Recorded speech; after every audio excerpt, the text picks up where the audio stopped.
Together, 2 Samuel chapter 1 and verse number 1. Now it came to pass, after the death of Saul, when David had returned from the slaughter of the Amalekites, and David had stayed 2 days in Ziklag. On the third day, behold, it happened that a man came from Saul's camp with his clothes torn and dust on his head. So it was, when he came to David, that he fell to the ground and prostrated himself. And David said to him, "Where have you come from?" So he said to him, "I have escaped from the camp of Israel." Then David said to him, "How did the matter go? Please tell me." And he answered, "The people have fled from the battle. Many of the people are fallen and dead, and Saul and Jonathan his son are dead also." So David said to the young man who told him, "How do you know that Saul and Jonathan his son are dead?" And the young man who told him said this, "As I happened by chance to be on Mount Gilboa, there was Saul leaning on his spear, and indeed the chariots and horsemen followed hard after him. Now when he looked behind him, he saw me and called to me, and I answered, 'Here I am.' And he said to me, 'Who are you?' So I answered him, 'I am an Amalekite.' He said to me again, 'Please stand over me and kill me, for anguish has come upon me, but my life still remains in me.' So I stood over him and killed him, because I was sure that he could not live after he had fallen. And I took the crown that was on his head and the bracelet that was on his arm, and have brought them here to my Lord."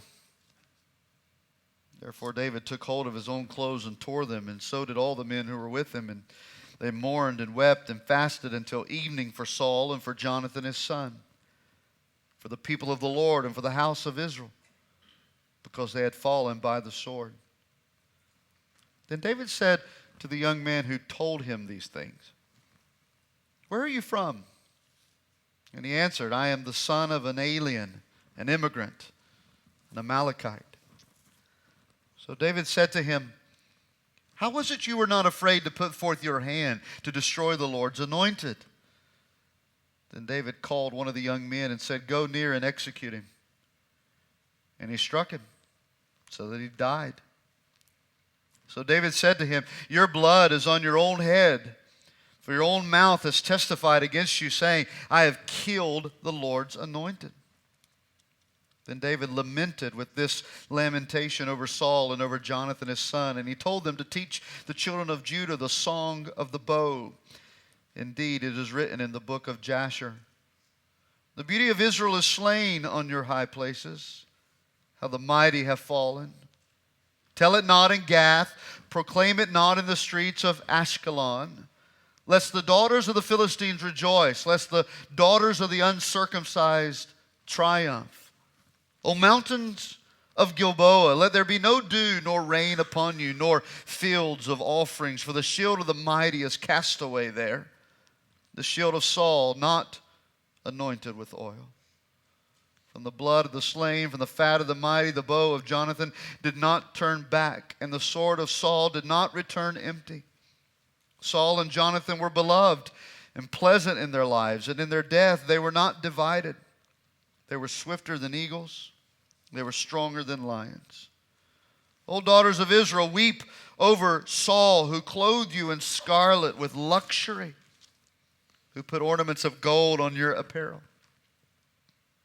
How the mighty have fallen in the midst of battle.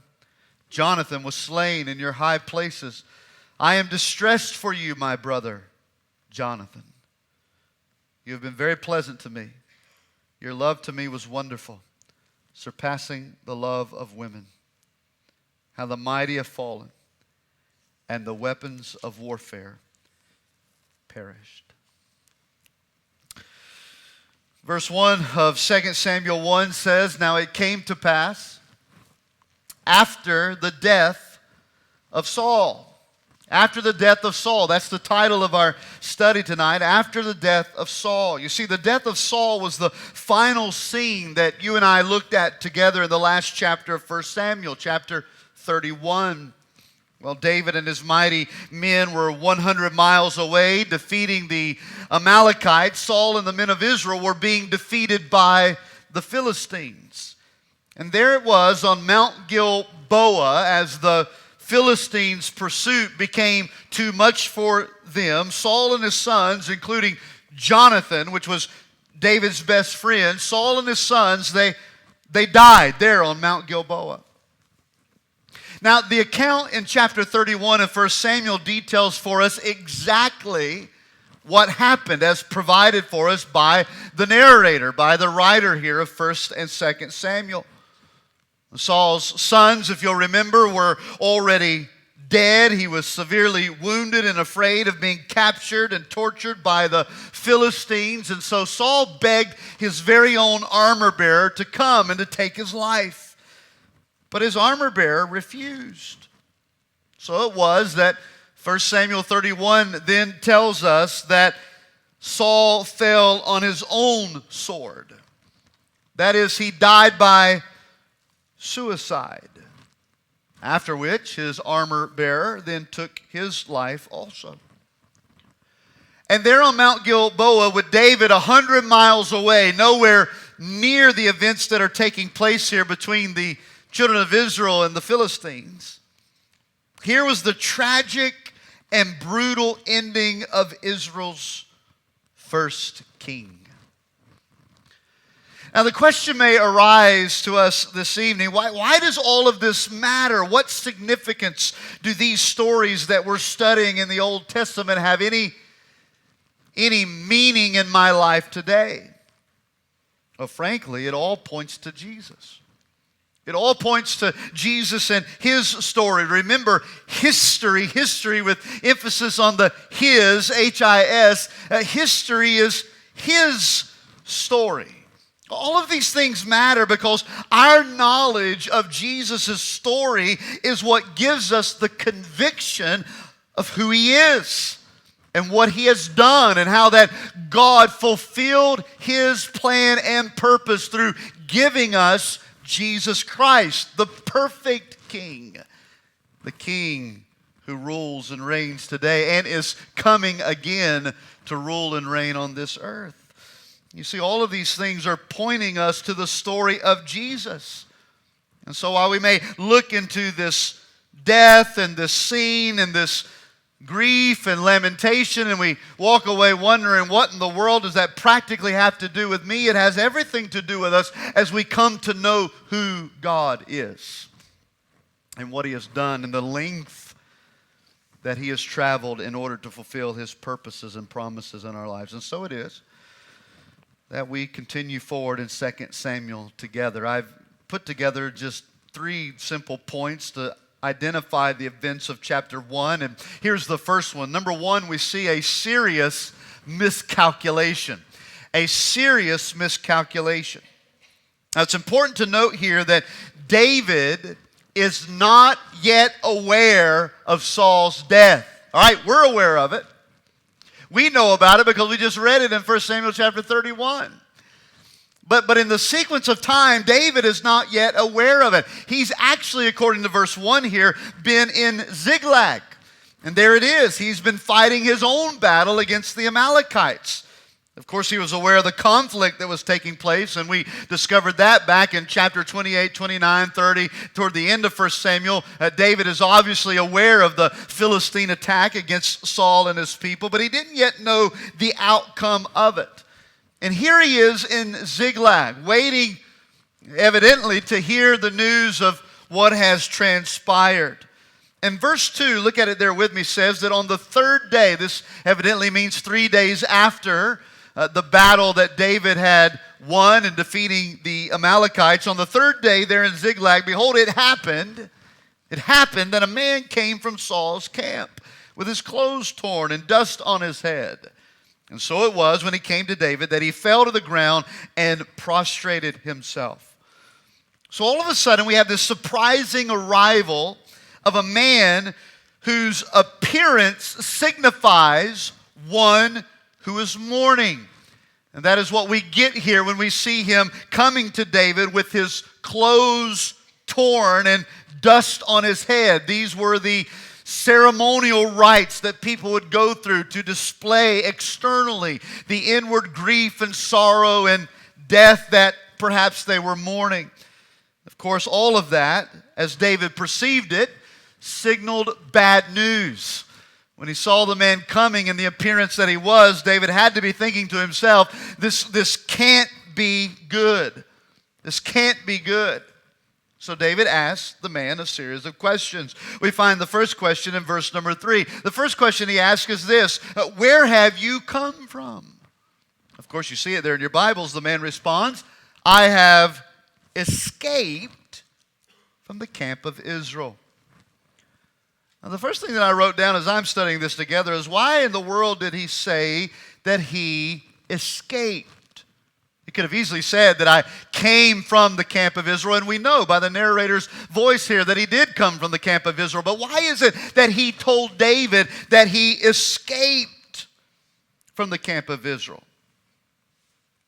I think the man intentionally uses the word escape, perhaps to make an intimate connection with David. After all, David has repeatedly escaped from Saul.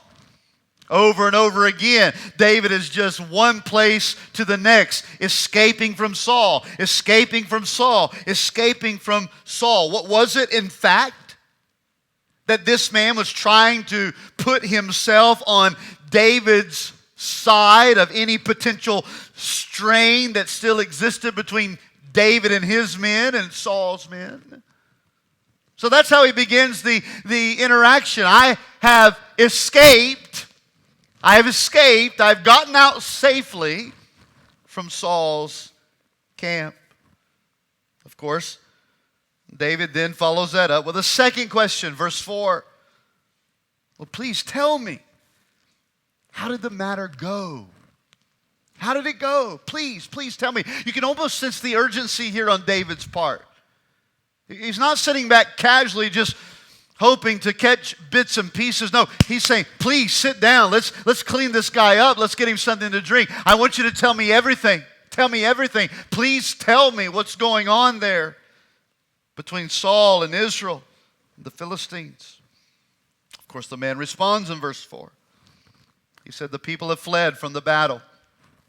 Many of the people are fallen and dead, and Saul and Jonathan, his son, they're dead also. Now again, we already know this to be true. We know these things to be true because that's exactly what the narrator told us in chapter 31 of 1 Samuel. But David is hearing it for the very first time. Saul and Jonathan are dead. Israel has been defeated. But David is no fool. And apparently there's something here about this man that perhaps didn't sit right with David. You ever had that feeling with somebody? Just in your conversations, your interactions, you may not can put your finger on it quite yet, but just something doesn't feel right. Something doesn't sit right. And it seems to me in the follow-up questions that David begins to question this man's integrity. So David asked a third question. He didn't just take the man's word for it. He follows it up with a third question. Look at it there in verse 5. Well, how do you know, David says, how do you know that Saul and Jonathan, his son, are dead? Now there's a phrase used in verse 5 and then again in verse 13 that I think speaks volumes to what the narrator wants us to know.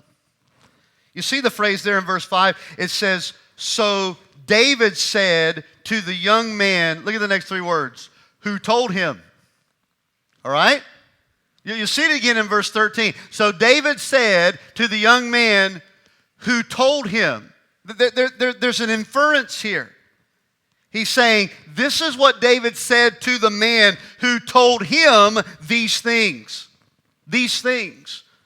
Again, the narrator is telling us something important, that these things that are said are what the young man told David. They're not necessarily the things that really happened. These are the things that the young man said. So what David is fixing to hear is not what happened, but what this man told him that happened. And here's how the man responds to David's third question. Look at it there in verse 6. As I happened by chance to be on Mount Gilboa, there was Saul leaning on his spear. And indeed, the chariots and horsemen followed hard after him. Now, when he looked behind him, he saw me, and he called to me, and I answered and said, Here I am. And he said to me, Who are you? So I answered him, I am an Amalekite. He said to me again, Please stand over me and kill me, for anguish has come upon me, but my life still remains in me. So I stood over him and killed him, because I was sure that he could not live after he had fallen. And so I took the crown that was on his head and the bracelet that was on his arm, and have brought them here to my Lord. Again, as I'm studying this, even in my own notes, I write in the margin of my notes around this scripture, "This is not true!" Exclamation point. This is not true. I mean, there's some truth to it, and it's just enough truth to make it believable. But it's not the truth. And evidently this man was in Mount Gilboa. Evidently he was there in the camp of Israel. Obviously he had to have been in such close proximity that he gets a lot of the details right. He even tells the part where Saul asked for someone else to take his life. Now we know that happened to the armor bearer, and the armor bearer refused. And then when he refused, he took his own life. So this man, yes, he was there. Yes, he's seen the events that have transpired. And perhaps because maybe he's the only one standing, he thinks he can twist the story just a little bit to make him, in front of David, look like the good guy.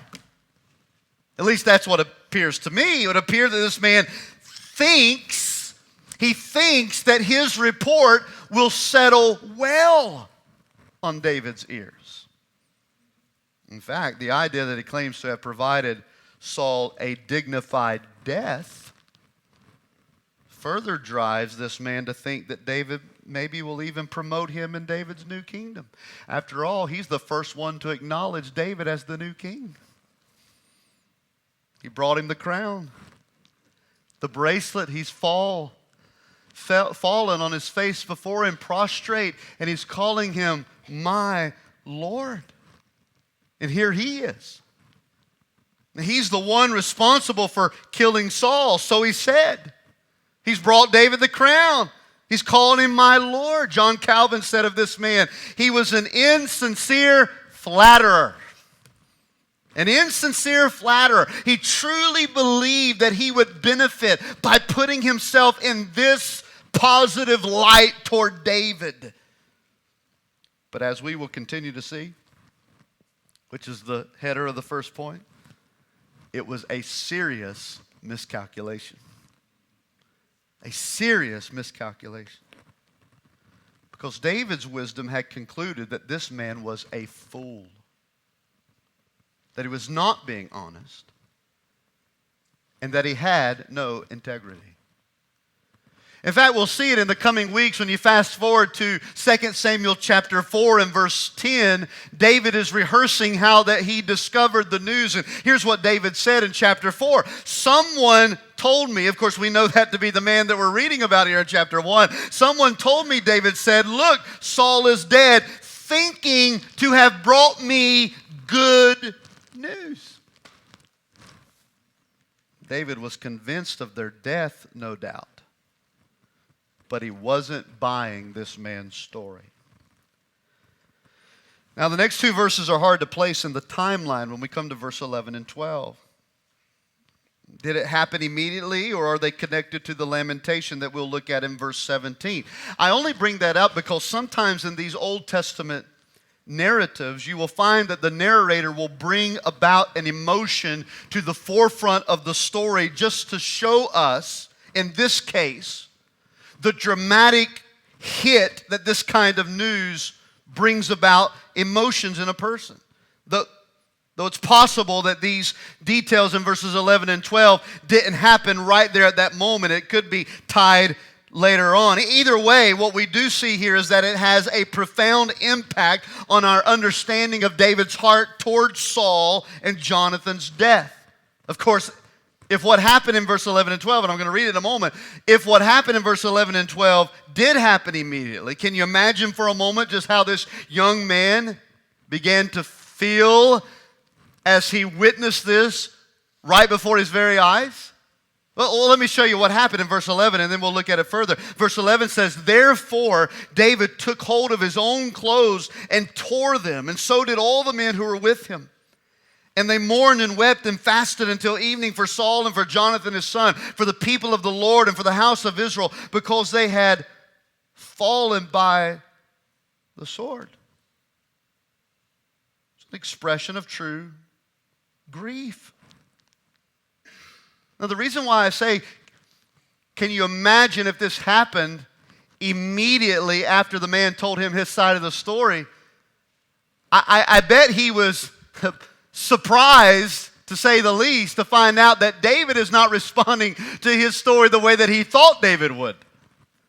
You would think the man's thinking as he's coming up with all of this, again, a serious miscalculation, that David's going to be celebrating, that David's going to be excited, that David's going to make him a cabinet member in the kingdom because he's the man who's responsible for taking Saul out. But that's not what happens at all. David's not celebrating, he's mourning. And again, if it did happen immediately, I can just imagine the other man thinking to himself, uh-oh, I wasn't prepared for this. I didn't expect it to go quite like that. Because here's David mourning for Saul, the one who wanted to kill him. He's mourning for Saul. He's mourning for Jonathan, his best friend. And of course, he's mourning for the people of Israel. More on that in just a moment, but what we see here at the opening of the text, this is a serious miscalculation on this young man's part. All right, write down number 2. Because of his serious miscalculation, we find, secondly, a sudden execution. A sudden execution. David continues in his line of questioning the man. He asked him where he was from. In verse 13, which he learned in this moment that he was an Amalekite, which David had just got finished defeating the Amalekites. So in David's eyes, nonetheless, here's a man that is an enemy of Israel.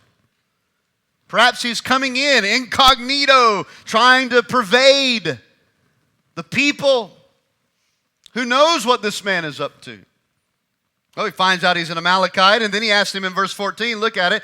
How was it that you were not afraid to put forth your hand to destroy the Lord's anointed? In other words, how dare, or how did you dare to do this? How did you dare to do this? This was the Lord's anointed. How in the world did you think it was okay for you to kill the Lord's anointed? You see, though David was the new anointed king of Israel on account of God rejecting Saul in response to Saul's rebellion and disobedience to the Lord, as long as Saul was alive, David respected the fact that Saul was still the anointed king of Israel. Are you following me? Samuel in the private ceremony had anointed David, but David understood that he was not to take that throne for himself. He was to wait until God gave it to him. And so with every moment, every opportunity he had to take Saul out, he chooses not to do it because he didn't want to manipulate it. He wanted to follow God's precise plan.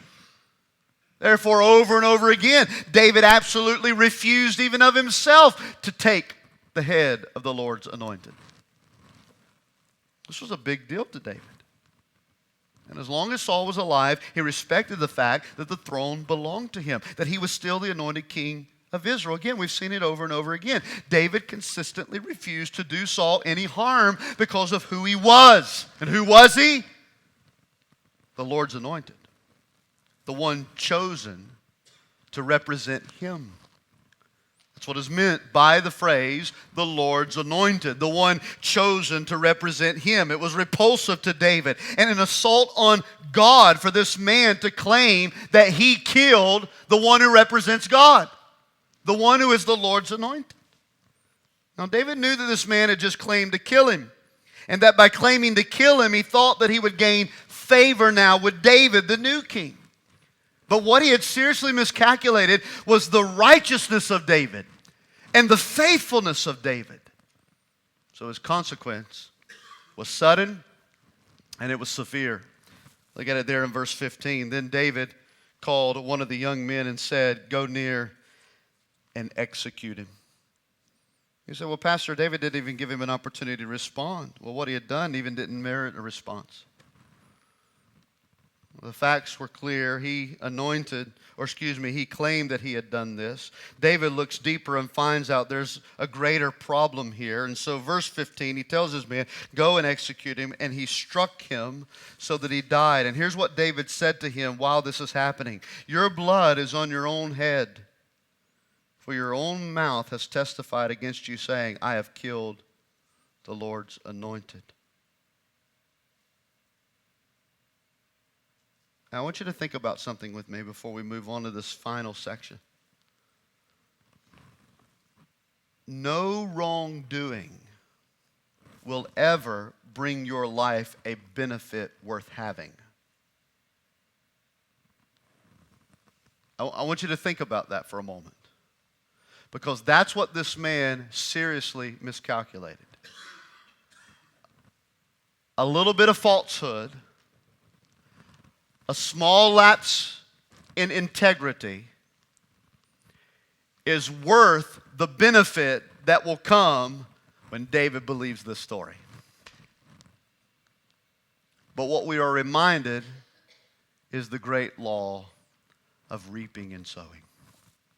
No wrongdoing will ever bring to your life or mine a benefit worth having. So we have a serious miscalculation, a severe, sudden execution. And then we come to verse 17 and we find ourselves looking at a sincere lamentation. A sincere lamentation. That brings us back to the earlier verses where David is tearing his clothes and he's weeping and mourning. And then we see it again here in verse number 17 that he begins to lament. This is where the bulk of what's happening here in chapter 1 gains our attention. Because David is sincerely lamenting Saul's death. And I want you to understand that, because David's lament was no false humility. He wasn't putting on an outward show while at the same time inwardly rejoicing at Saul's death. He was sincerely grieved. He was genuinely grieved by what had come to pass with Saul and his life. You know, there's a lot to be learned about death and grieving. In fact, what we learn here is that David's lament, and let me define lament for you if it's been a while. Lament is simply grief put into words, all right? And grief we often associate with a feeling, how we feel, sorrow, grief. But lament is when that grief is put into words. That's what David is doing here. He is taking the emotions of grief and mourning and sorrow that he is experiencing, and now he is translating that into a full lamentation. We know that it was very personal, but also that it wasn't private. It was personal grief, but it wasn't private grief. It was sad. It was difficult. But it was something they did corporately together. Look at it there in verse 17. Then David lamented. He put his grief into words with this lamentation over Saul and over Jonathan his son. And here's what he said. He told them to teach the children of Judah the song of the bow. Indeed, it is written in the book of Jasher. So a couple of things. First, what in the world is the book of Jasher? You say, Pastor, that's missing out of my Bible. Well, it's not intended to be a book of the Bible. Church history teaches us that the book of Jasher was an Israelite history book, something that would just record the various happenings that we don't have in our Bibles today. And so what we have here is the record of a book existing, a history book, and we have an excerpt that we're getting ready to read, an excerpt from that book that David instructed to be included in.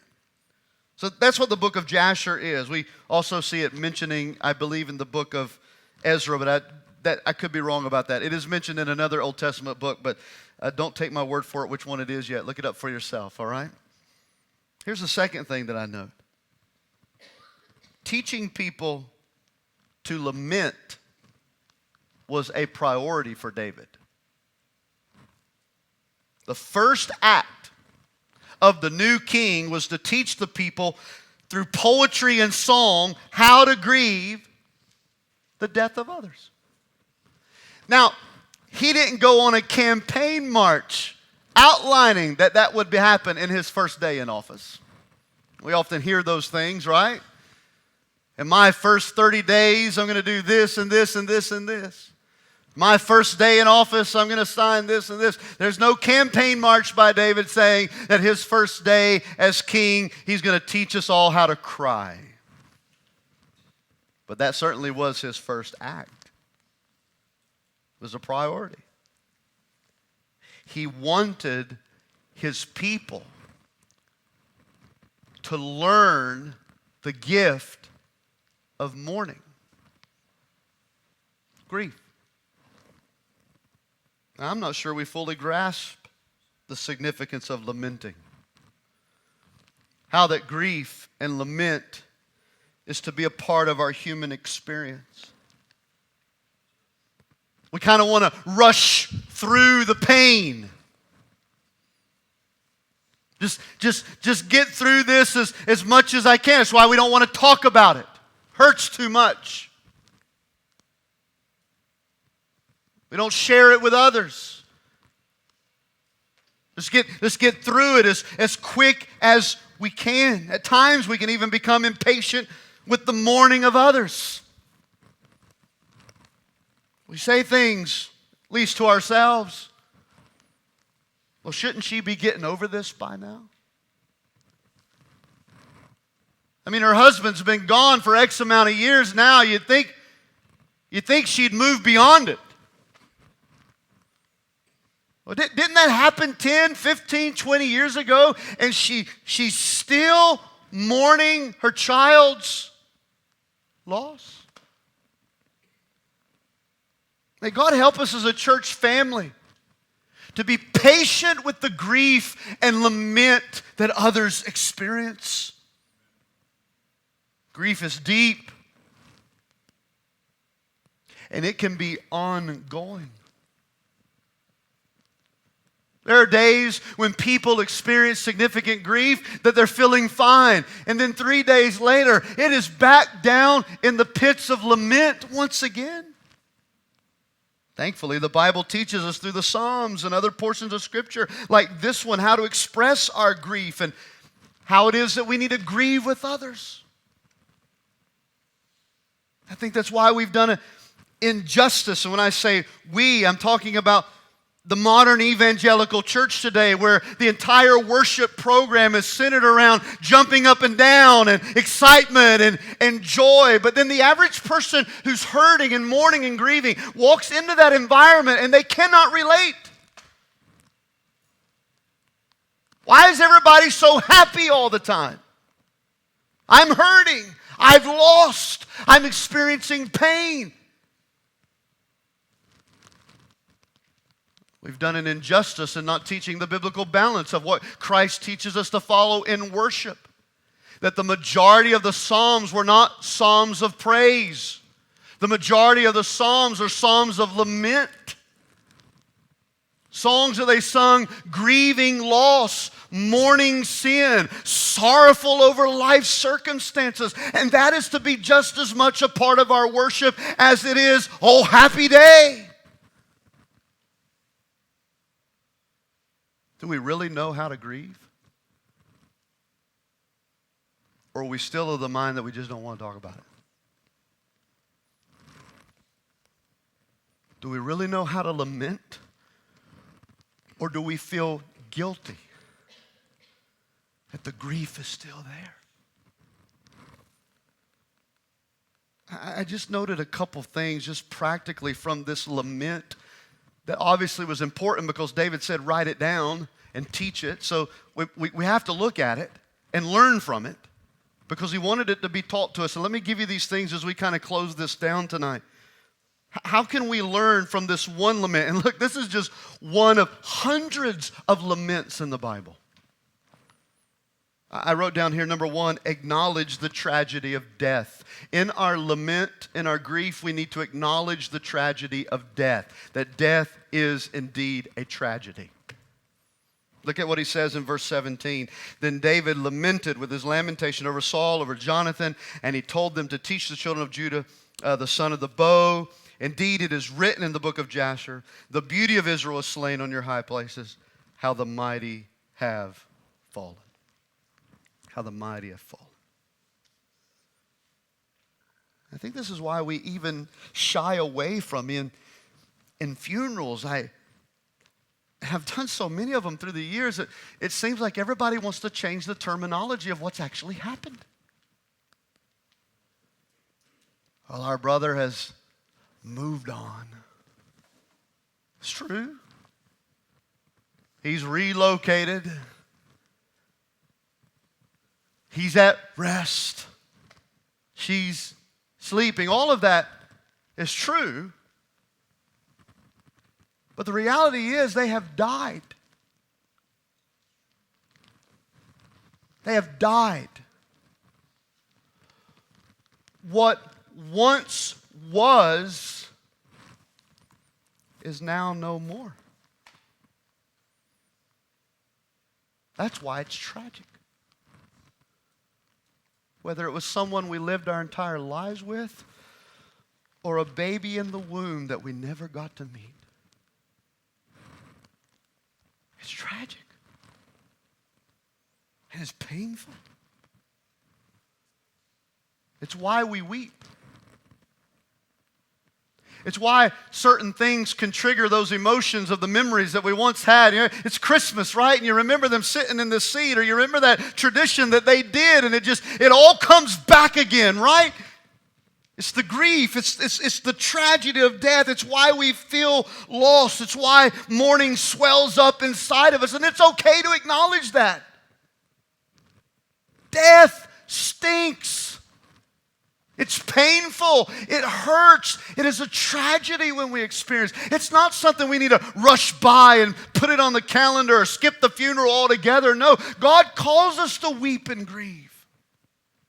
It's a part of how He's made us.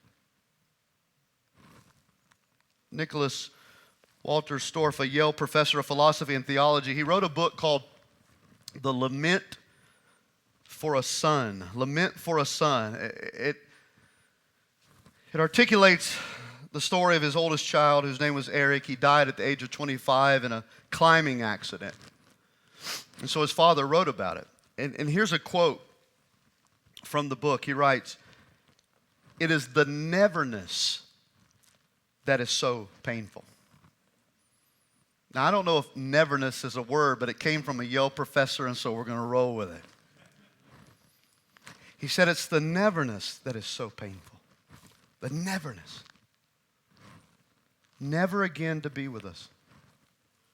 Never to sit with us at the table. Never to travel with us. Never to laugh with us. Never to cry with us.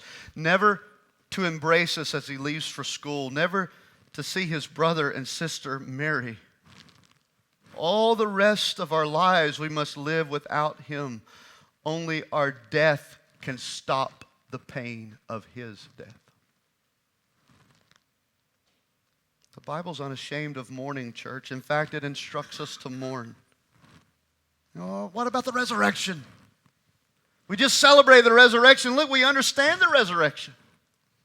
Christ has defeated death, but death will ultimately not be destroyed until Christ returns. So even as believers, we have to face the reality that death is in store for us unless Christ comes before. Yes, we live in joy, but we also experience grief. And so, brothers and sisters, don't rush your mourning. Do what David did here. Write down your lament if that's helpful. As I went through my season of grief recently, I just kept a little journal, and I write down these things. And when I start feeling certain emotions again, I'll go back to that book, which is in my book bag, and it goes with me everywhere I go. And I flip over those pages, and I remember those thoughts that I wrote on this day, and the verses that helped on that day, and the feelings I was feeling that day, and the counsel I received on that day, and just writing it down, writing my emotions, writing my grief. It helps in experiencing the process. Write down your lament. Sing your lament. Express your lament. The point here, first of all, we see David acknowledging the tragedy of death. And that will be something that helps us too as we learn to sincerely lament. Acknowledge the tragedy. Don't ignore it. Don't rush through it. Acknowledge it. Now, here's the second thing. When we come to verse 20 and 21, he tells us clearly that death is not a party to be celebrated. Now it's funny some of the requests of some of you have for your funerals when those come, you know. I've had some interesting requests, you know, like what we're going to wear when we all come to the funeral, and no sad songs, Pastor. We want to have if you got to get a clown there, I want a clown there. I want everybody laughing, you know, and all this kind of stuff. But notice what David said about this whole funeral procession. Verse 20. Tell it not in Gath, that's where the Philistines are. Proclaim it not in the streets of Ashkelon, lest the daughters of the Philistines rejoice. Let the daughters of the uncircumcised arise, O mountains of Gilboa, let there be no dew nor rain upon you, nor fields of offerings, for the shield of the mighty is cast away there, the shield of Saul not anointed with oil. It seems as if David is recalling the time in which Goliath was killed. And the parades throughout the streets of all of Israel. Saul has slain his thousands, David is 10,000s, and everybody's rejoicing. He's like, hey, let's not turn this funeral into a party. This is serious. This is tragic. Begg, as you know, who's been so helpful to me. In fact, in just a couple of weeks, I'll be with him for their basis conference at Parkside. Alistair said, in reflecting on grief and lament, he said, if we are tempted to turn the funeral into a party, then we inevitably sidestep or try to sidestep the deep sadness that is a part of loss. I want you to think about that. If we are tempted to turn the funeral into a party, then we inevitably sidestep or try to sidestep the deep sadness that is a part of loss. And that's what David is calling for here. He's calling for a time of silence, a time of reflection, a time of mourning. And then thirdly, I wrote down here as we look at verse 22 that our lament calls us to remember what is lost. To remember what is lost. Again, David is not only doing this personally, but it's not privately either. He's doing this with the whole nation. That's why we have funerals. That's why we come together in these moments to lament what we have lost in those that we love. Several things that are very fascinating, and I just have to mention these. I don't have time to park on them. Verse 22, David remembered Saul and Jonathan's bravery as military warriors. Verse 22, from the blood of the slain, from the fat of the mighty, the bow of Jonathan did not turn back, and the sword of Saul did not return empty. By the way, another sermon for another time. We're talking about David praising the man who spent the majority of his kingdom trying to kill him. Isn't that amazing? Your enemy, and you're now giving the eulogy at the funeral.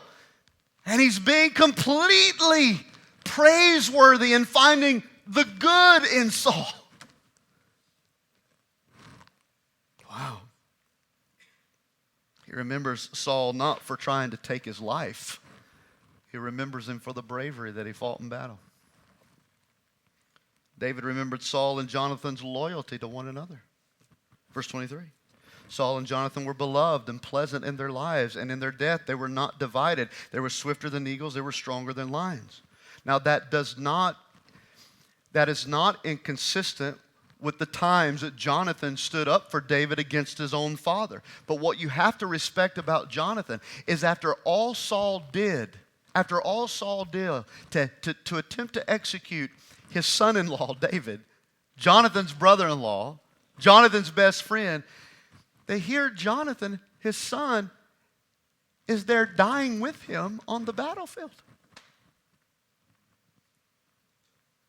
And David chooses to pick that out.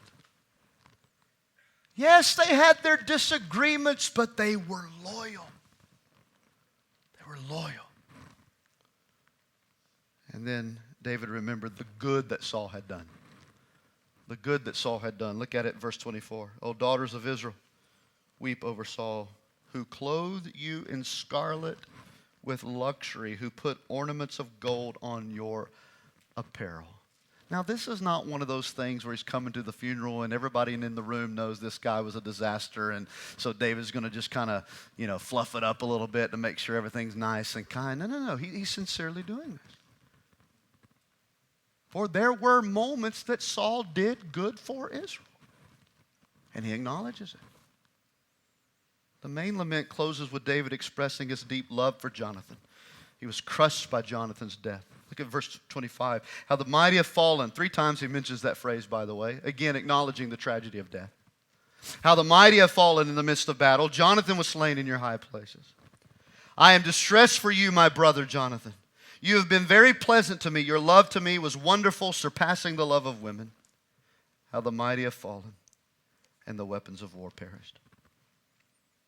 As we know, Jonathan and David had a deep personal friendship. So deep here that David describes their friendship as being closer in nature than even the relationship that he had with his own wives. Now, liberal-minded people will use this language to push a homosexual relationship between the two. It is absolutely ludicrous to suggest such, for several reasons. One, he's writing poetry here. Poetry is intended to invoke the emotion and imagery of the moment. Secondly, the Bible would never commend what it already condemns, okay? The Bible's never inconsistent. So the narrator here would not commend a relationship that the Bible would condemn in other places. And third, this is just a deep friendship built around a faithful covenant to one another in recognitions of God's will and purposes. And I don't have time to rehearse all the covenant that they made.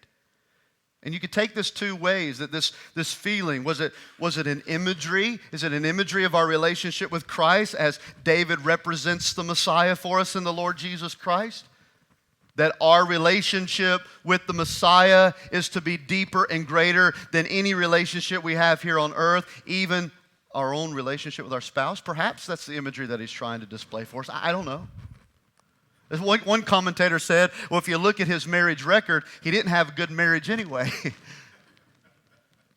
So it's probably easy to identify that his and Jonathan's relationship was good because his first wife just kind of abandoned him, and his second wife, well, he kind of stole after he killed her husband. It's bad all the way around, right? Well, regardless of that, he's simply lamenting the loss, the crush that he has experienced in losing his best friend. Now I'm done. The question is, Pastor, what do you want me to do with this? I want you to cry at my funeral. That's what I want you to do with this. You see, that's the thing with faithful Bible study. There are some passages of Scripture that doesn't tell us to do anything. Now, we don't like that because we're action-oriented people. It's why we buck the grace of God and often give in to the law of God.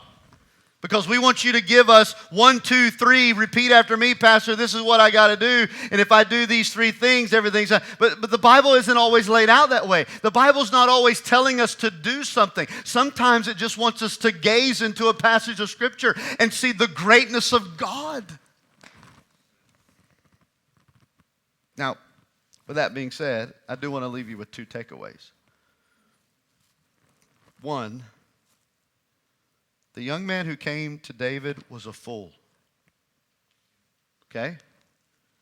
And so are we whenever we begin to think that we can be servants of God's King, the Lord Jesus Christ, and advance ourselves with anything other than righteousness. May we be careful